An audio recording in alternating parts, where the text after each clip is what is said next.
For you Christian men thinking about giving up on dating in 2025, I need you to listen up in this video because here I want to not only acknowledge the pain you might have been going through, but also the honest truth about how you might be feeling about dating these days.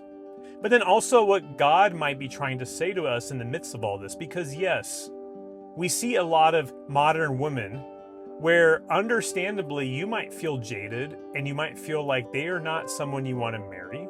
And so a lot of men, possibly like yourself, have decided to go their own way and to just call it quits on this idea of getting married. Now, this is not a video to bash women because there are a lot of God-led women out there. There are some modern women, though, that I am specifically talking about here. And I'm also talking about men potentially being the problem as well and contributing to this as well for you ladies who are actually watching this video.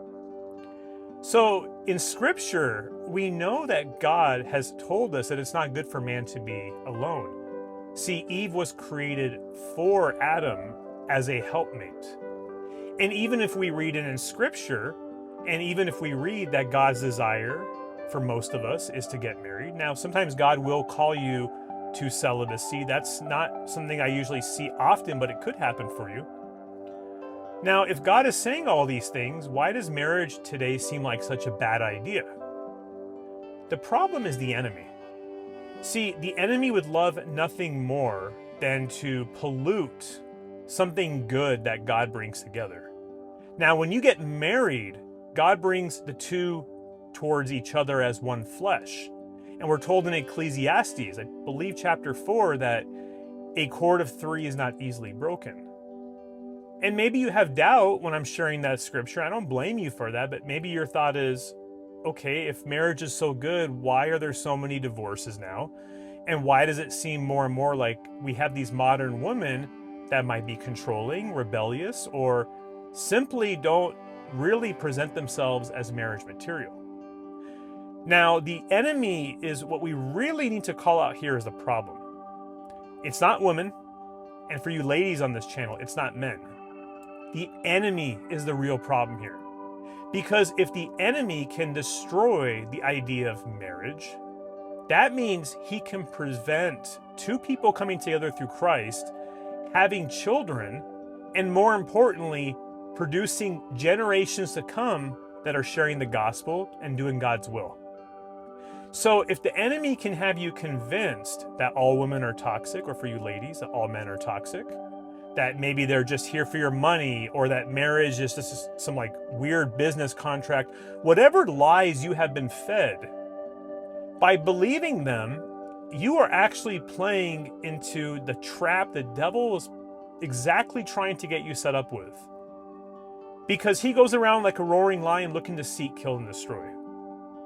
The devil would love nothing more for you to stay single if God's will for you is to actually get married.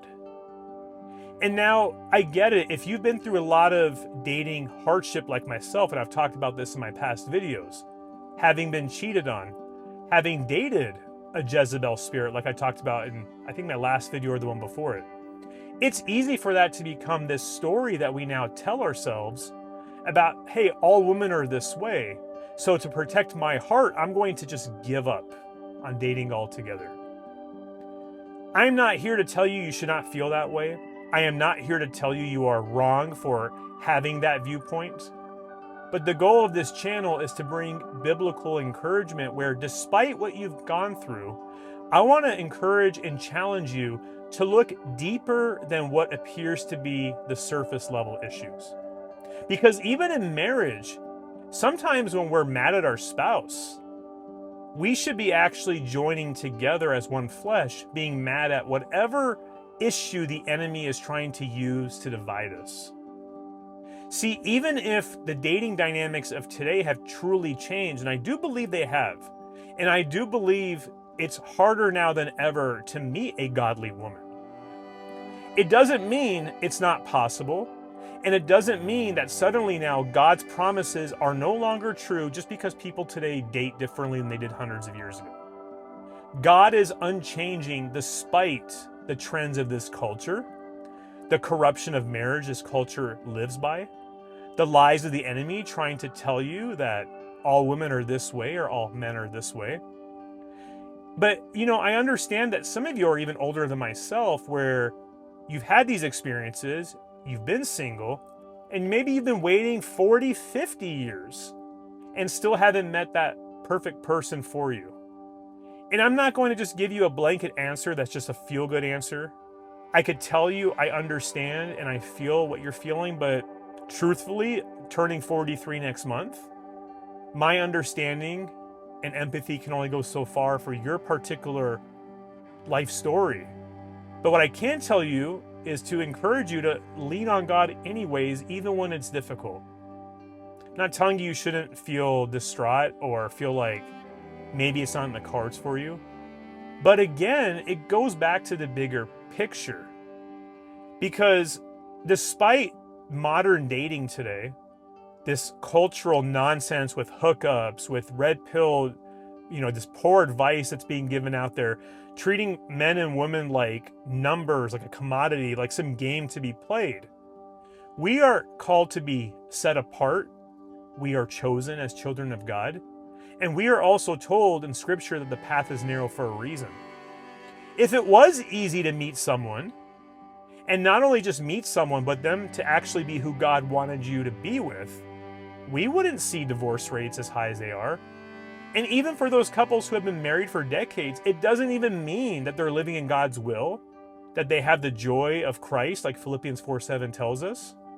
So when you're feeling frustrated, especially if you're feeling single right now and you're seeing others around you getting married, you only see the highlight reel.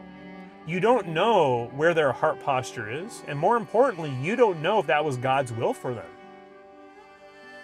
So what I want to encourage you to do in this video is, instead of adopting the beliefs about dating today from your peer group, from your friends, from your family, from all these dating gurus on YouTube, I want you to kind of step back and look at what God would have to say about all of this.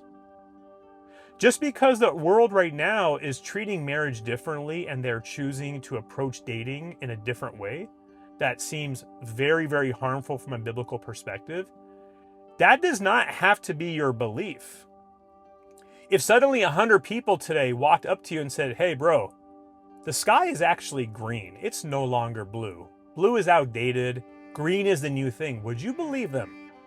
No, because you know the truth about what the sky truly is. And I want you to treat dating this way, that just because dating now has been perverted by the enemy, it doesn't take away from the original intent and goodness of God. Truth is truth for a reason. It's not a condition based on some certain circumstances.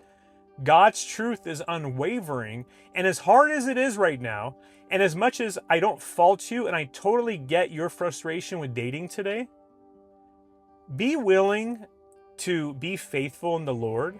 Ask Him what you need to do.